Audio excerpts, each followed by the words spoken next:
Question number 3, page number 184. Record the following transaction in the cash book of Prapti. 2015 June 1st, opening cash balance 10,000. ध्यान इधर, कोई भी lines draw नहीं करेगा, ध्यान इधर. ओपनिंग कैश बैलेंस कहाँ आता है? Opening cash balance debit side. So यहाँ पर लिखेंगे 2015 जून 1st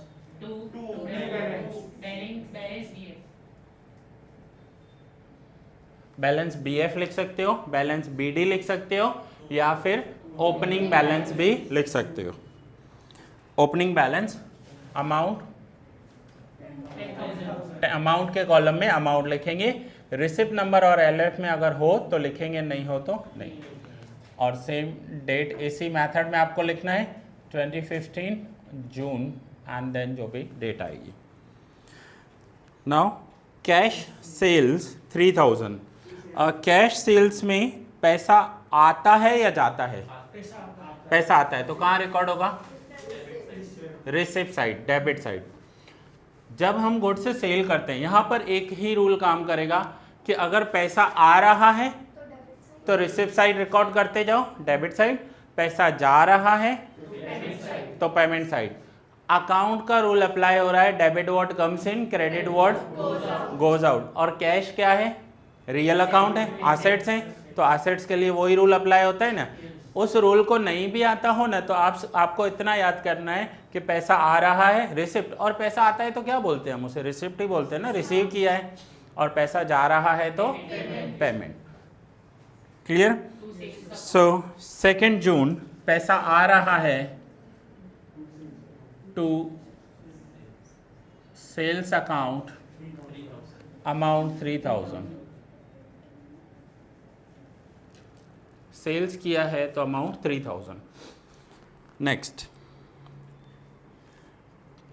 cash of ₹2000 brought in business as more funds are required.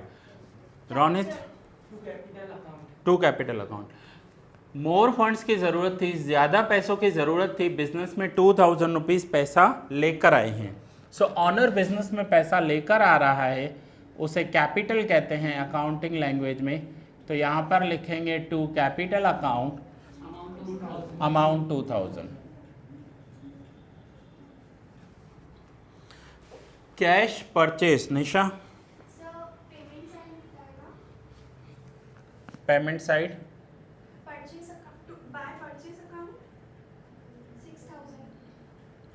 Bye purchase account 6000.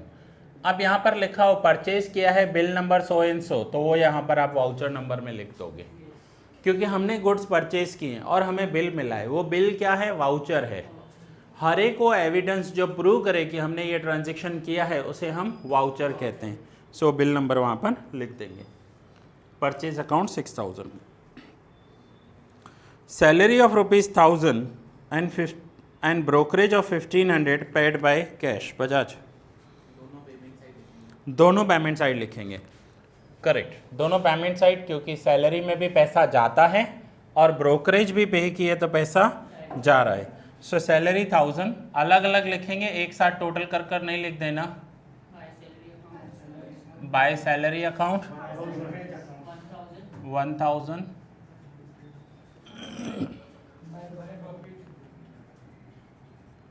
And 7th date में ही same by brokerage account 1500. Salary 1000 and brokerage 1500. So salary के सामने 1000 और brokerage के सामने 1500 लिखेंगे. ठीक है. 9th, goods of ₹5000 purchase from Drona by cash. Any? Payment side. Goods purchase की हैं, पेमेंट साइड रिकॉर्ड करेंगे.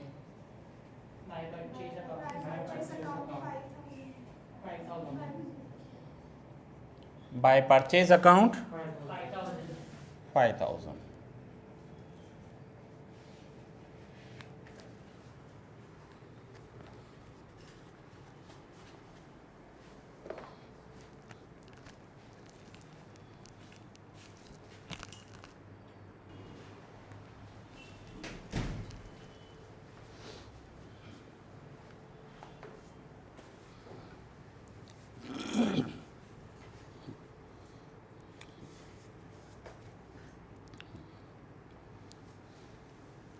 लास्ट हमने 9th एंट्री पूरी की। Goods of ₹5,000 purchase from Drona by cash. 11th Dhruv, goods of ₹6,000 sold to Mansi for cash. Receipt side entry होगी to sales account. Receipt side entry होगी to amount 6,000। Sales account amount 6,000, क्योंकि जब हम good sales करते हैं तो कैश आ रही है। 3,000 paid to Neruti for goods purchased in the previous month. Payment side, yes correct answer. Payment side Neruti को पेमेंट कर रहे हैं, लास्ट मंथ गुड्स परचेज किया था by Neruti account.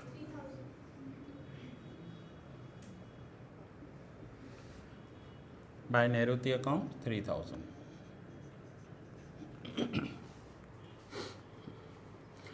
23 Kinjal paid 1,500 for goods sold to her in the previous month. Kinjal को previous month में हमने goods sale किए थे और किंजल अभी पेमेंट देने आई है। रिसिप्ट में, रिसिप्ट में लिखेंगे to Kinjal account, to Kinjal account amount 1,500। 25 old cycle of 600 is purchased for business. Business के लिए एक साइकिल परचेज की है, ओल्ड साइकिल। मैं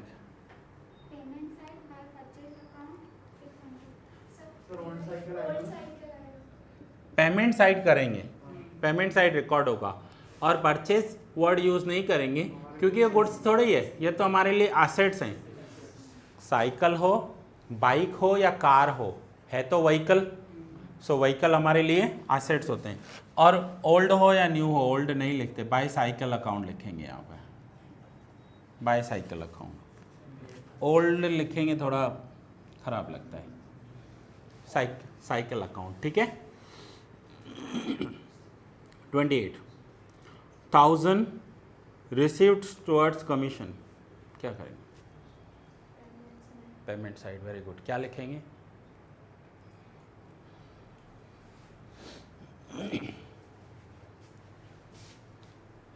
पेमेंट साइड क्या लिखेंगे?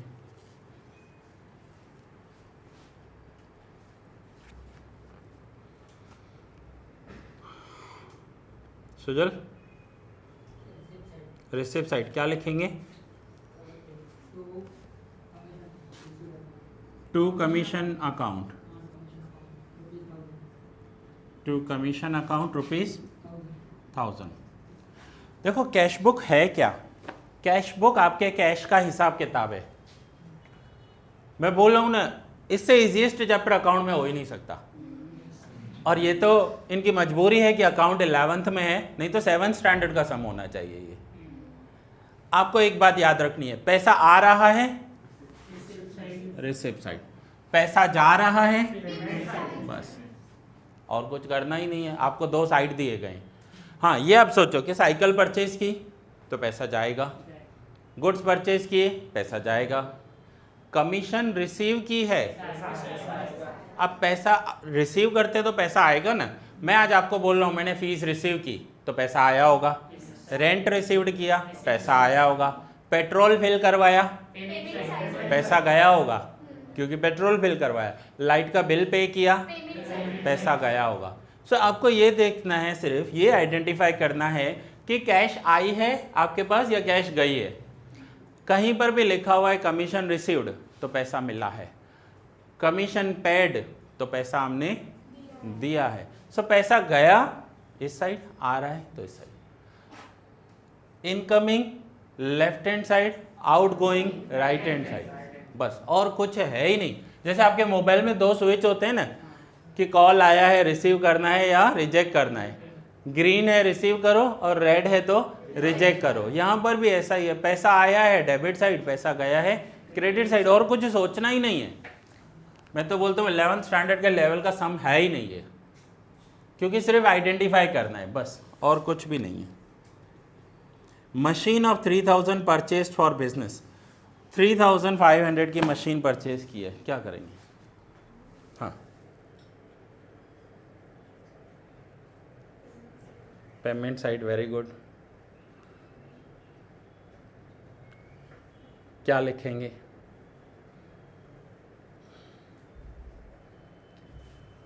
क्या करेंगे?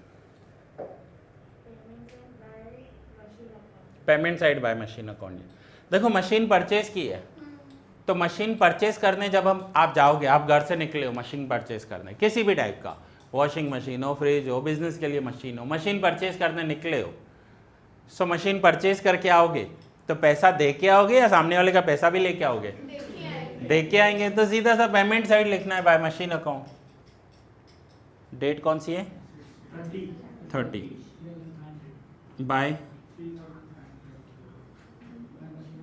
बाय मशीन अकाउंट 3500 हो गया ना। इसके बाद क्लोजिंग कैसे करना है वो समझ लो, क्योंकि इस क्लोजिंग में कुछ स्टूडेंट्स को जो भी मंथ है उस मंथ का लास्ट डेट लिखना है।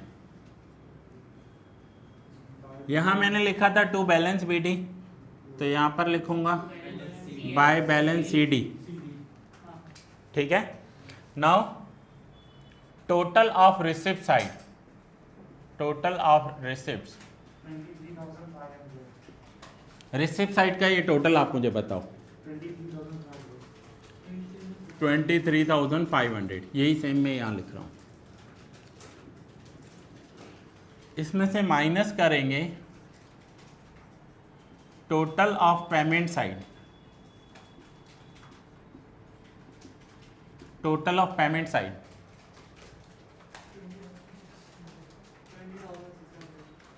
20,600।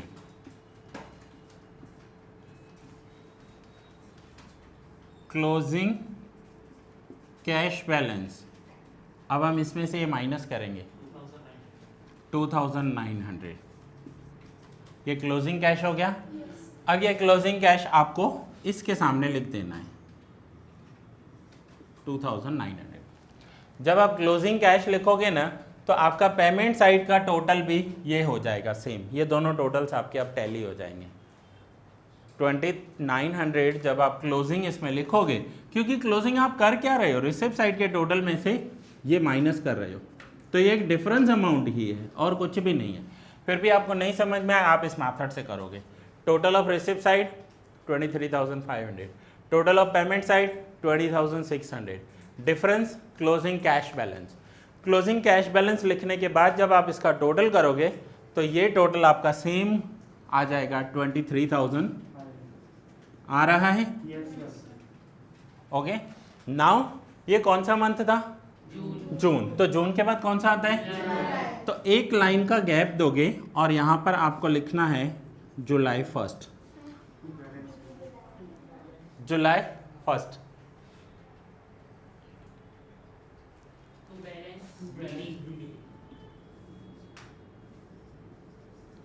To balance B. ये जो क्लोजिंग है ना, इसे वापस यहां पर लिखना है ओपनिंग बैलेंस। और जब रियल बिजनेस होगा ना, फिर यहां से जुलाई स्टार्ट हो जाएगा, फिर यहां से जुलाई स्टार्ट हो जाएगा। जैसे जून स्टार्ट हुआ था ना, ये जुलाई का ओपनिंग बैलेंस है, फिर जुलाई का क्लोजिंग निकलेगा, फिर अगस्त का ओपनिंग बैलेंस बन जाएगा। ऐसे करके मंथ टू मंथ चलता जाएगा। ठीक है, क्लियर हुआ? कुछ डाउट यहाँ तक? ओके। अब ये रिकॉर्ड तो आप बाद में करो, अभी बहुत टाइम पड़ा है, रिकॉर्डिंग के लिए मैं सफिशिएंट टाइम दे रहा हूँ।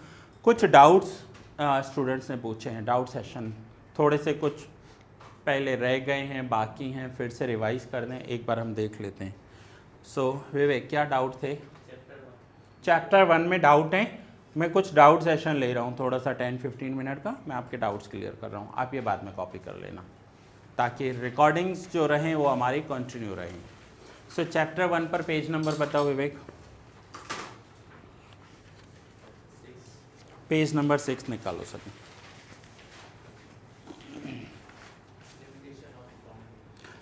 पेज नंबर 6 में लिमिटेशंस ऑफ अकाउंटिंग। अब आप अकाउंटिंग के इतने सारे एडवांटेजेस देख कर आए हो। अकाउंट्स करने से हमें पता चलता है प्रॉफिट कितना हुआ, लॉस कितना हुआ, हमें यह पता चलता है हमारे पास क्लोजिंग कैश कितना है, हमें यह पता चलता है कि क्लोजिंग कैश टैली हो रहा है कि नहीं हो रहा है। अब यहाँ पर क्लोजिंग कैश कितना आया है? सपोज करो हमारे एक एम्प्लॉई ने हमारा जो कैश बॉक्स होता है बिजनेस का, जिसे शायद देसी लैंग्वेज में गल्ला। गल्ला कहते हैं, ठीक है, उसमें से 100 रुपये निकाल दिए, चोरी कर दिए, मिस अप्रोप्रिएशन कहते हैं। तो हमारा अकाउंट क्या बता रहा है हमारे पास कितना होना चाहिए? जब हम रियली कैश काउंट करेंगे ना, उसमें से 100 तो चोरी हो चुके हैं, 2800 दिखाएगा। तो हमें पता चलेगा कि चोरी हो रही है या नहीं हो रही है, हमारे अकाउंट्स बराबर हैं या नहीं है, पैसा बराबर है या नहीं है। पैसा कमाना बहुत आसान होता है।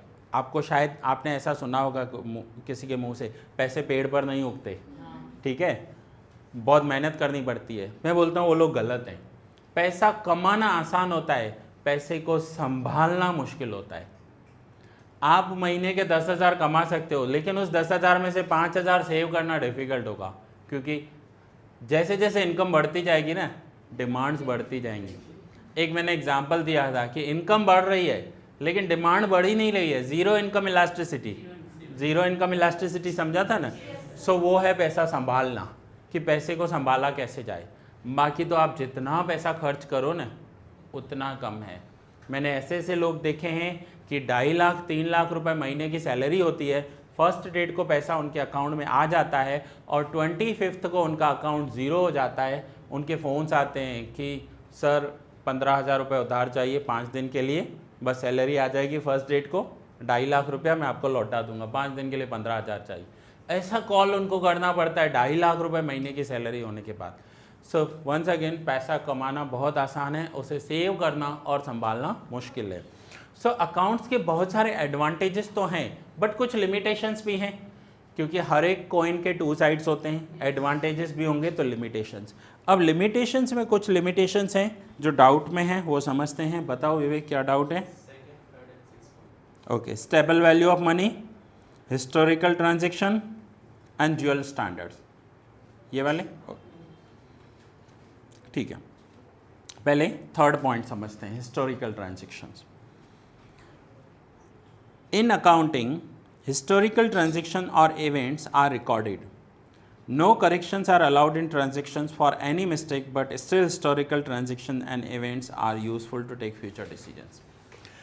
अब अकाउंट्स में हम क्या रिकॉर्ड करते हैं? जो हिस्टोरिकल ट्रांजेक्शन्स हैं।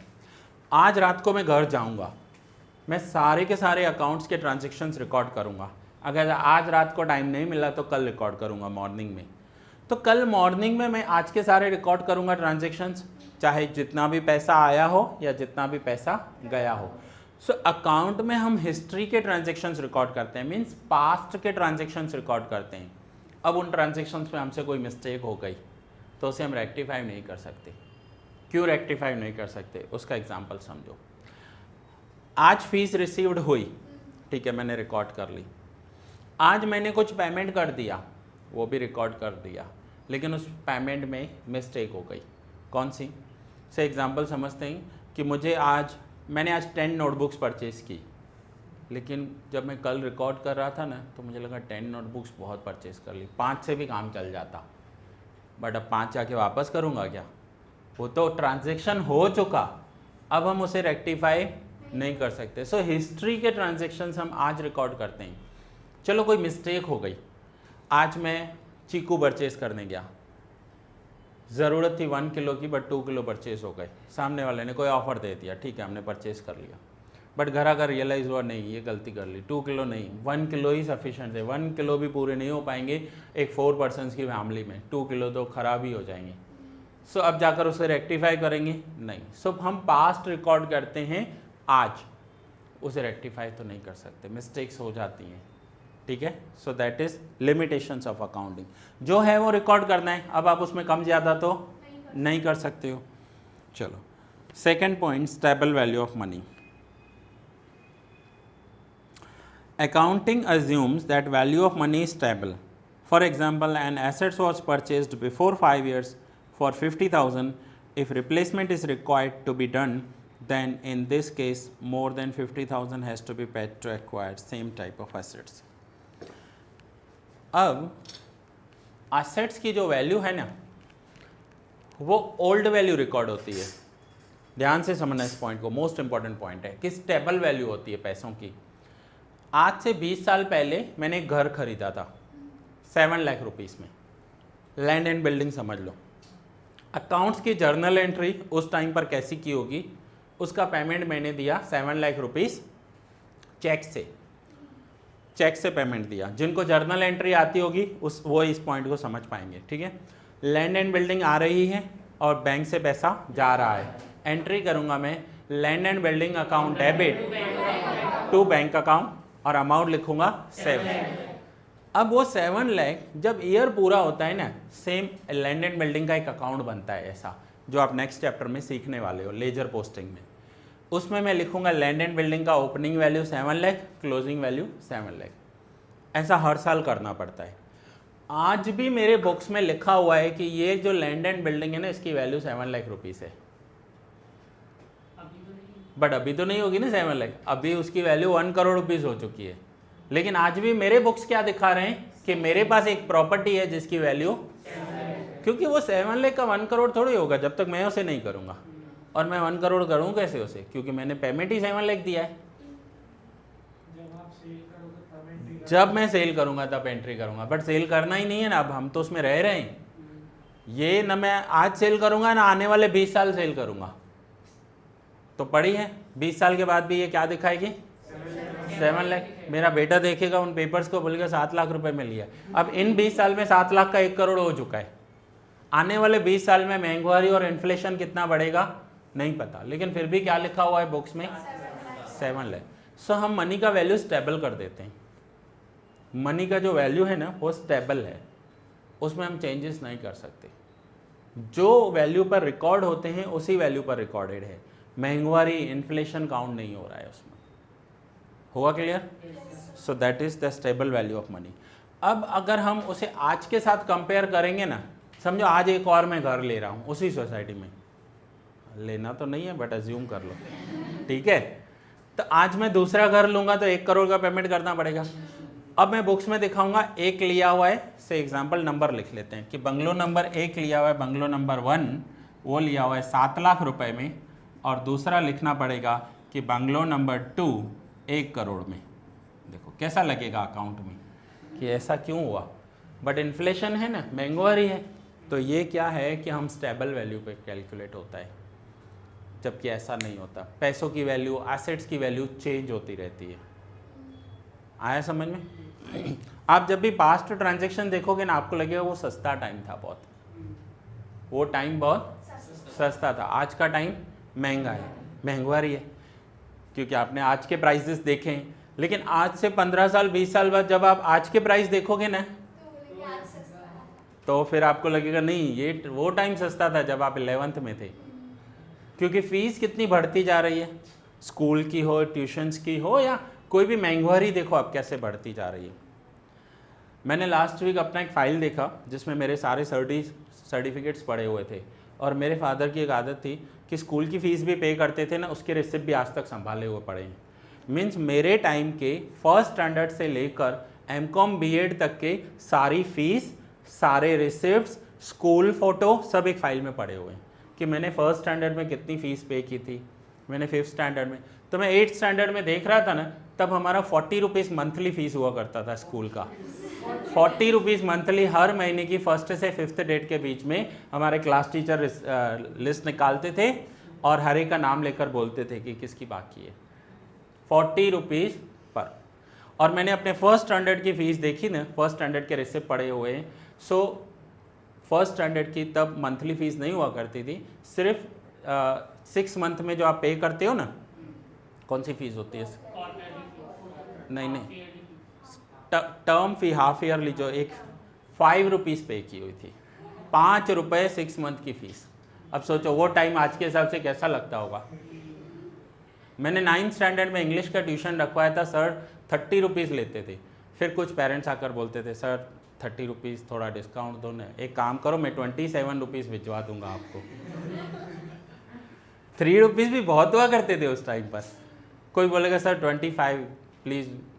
तो देखो कैसा टाइम था। आपको हंसी आएगी कि 5 रुपये 3 रुपये के लिए बार्गेन करते थे, लेकिन वो टाइम था ऐसा। सो इन्फ्लेशन होता रहता है, हम मनी को स्टेबल कैलकुलेट कर लेते हैं। सो न वो टाइम ख़राब था, न ये ख़राब है, न वो सस्ता था, न ये सस्ता है। उस टाइम पर पेरेंट्स की इनकम ही 100 रुपया महीना हुआ करती थी।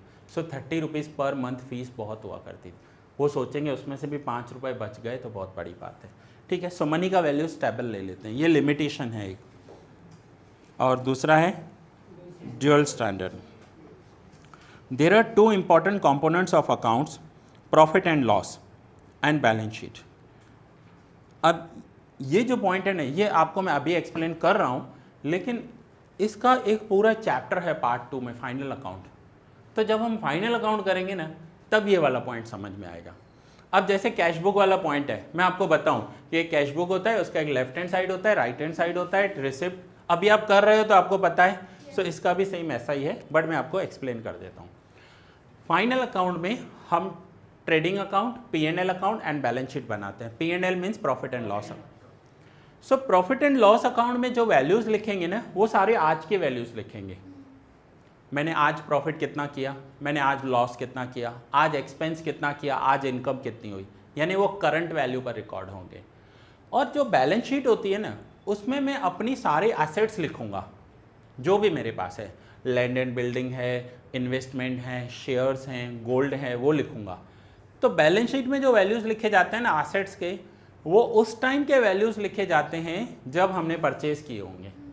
यानी बैलेंस शीट हम बनाते हैं हिस्टोरिकल वैल्यूज़ पर, और प्रॉफिट एंड लॉस बनाते हैं आज की वैल्यूज़ पर। तो ये ड्यूअल स्टैंडर्ड है, हम दोनों में अलग अलग वैल्यूज़ यूज़ करते हैं, बट करना पड़ता है क्योंकि एक सिस्टम बना हुआ है, इस सिस्टम के अकॉर्डिंग ही आपको फॉलो करना है। सो ये ड्यूअल स्टैंडर्ड कहते हैं। डबल स्टैंडर्ड, आज के डेट में मैं देखूंगा अपना प्रॉफिट कितना हुआ, वो आज की वैल्यू के हिसाब से देखूंगा, फिर वही पैसा मैं इन्वेस्ट कर दूंगा तो बैलेंस शीट में चला जाएगा, और जब ये 15 साल 20 साल बाद देखूंगा तो ये उसी वैल्यू पे पड़ा होगा। जैसे मैंने आपको बताया कि ये देखो प्रॉपर्टी आज भी मेरे बुक्स में ऐसा ही दिखा रहा है कि ये घर 7 लाख रुपीज़ का है।